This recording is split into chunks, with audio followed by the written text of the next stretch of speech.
RNA interference, also known as RNAi, is an important cellular mechanism initiated by double-stranded RNA molecules that leads to the elimination of foreign RNA molecules that contain a similar nucleotide sequence.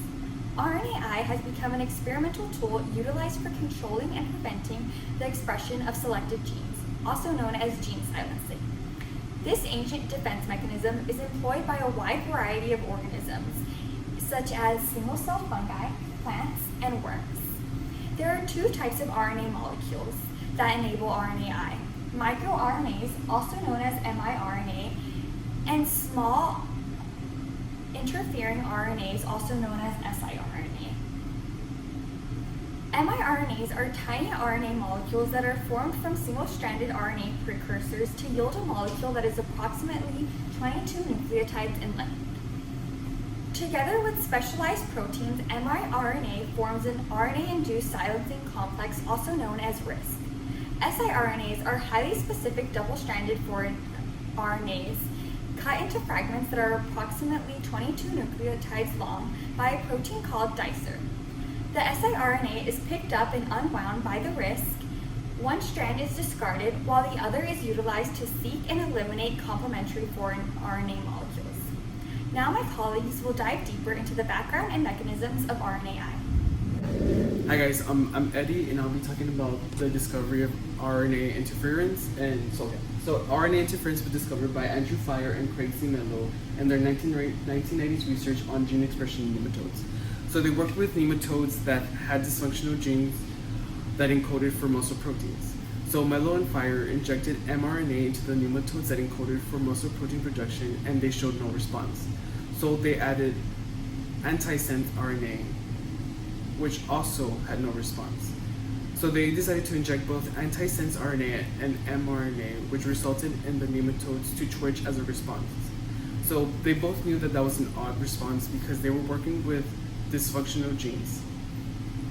So they hypothesized that the injection of the antisense RNA and mRNA formed a double-stranded RNA which silenced the gene carrying the exact same code as the RNA molecule.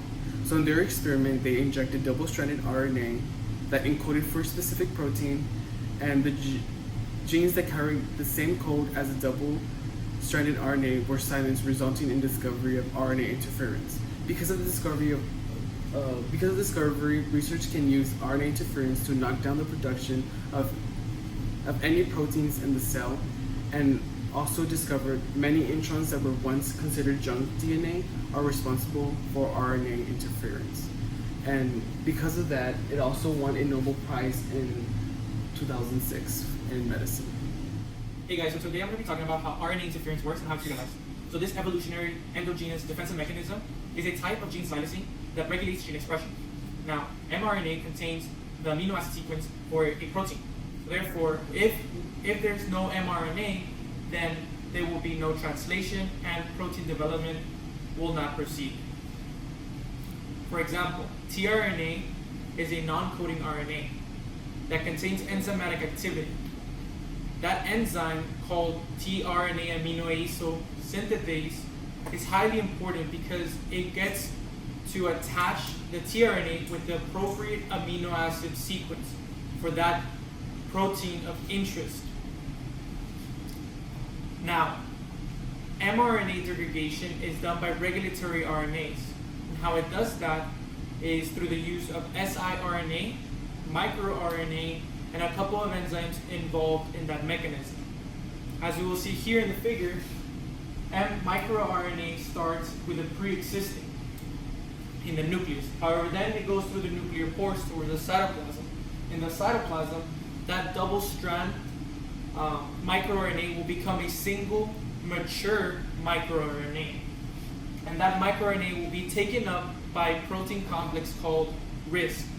RISC and microRNA will work together and patrol the cytoplasm in search of mRNAs in order to complementary base pairs based on their nucleotide sequence or similar nucleotide sequences and degrade the mRNAs. So as we see here, it can be a less extensive, therefore it will degrade and reduce translation, but in a slower amount of time. Or it can be highly accurate and bind to the mRNA through complementary base pairing and degrade the mRNA as fast as possible and therefore block translation.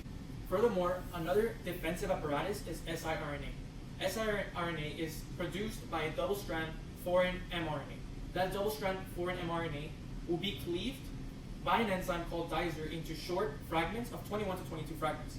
As we see here, that mRNA double-strand will be cut by dicer and therefore made into short double-strand fragments, 22 to 21 fragments, and these will be taken up by RISC, which RISC already contains microRNA based on its complementary nucleotide sequences.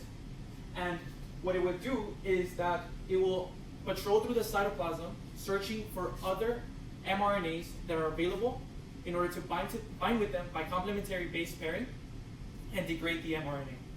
Once RISC has done its job, it will go back to its previous position, right? Again, being open to bind to other complementary base pairing mRNAs.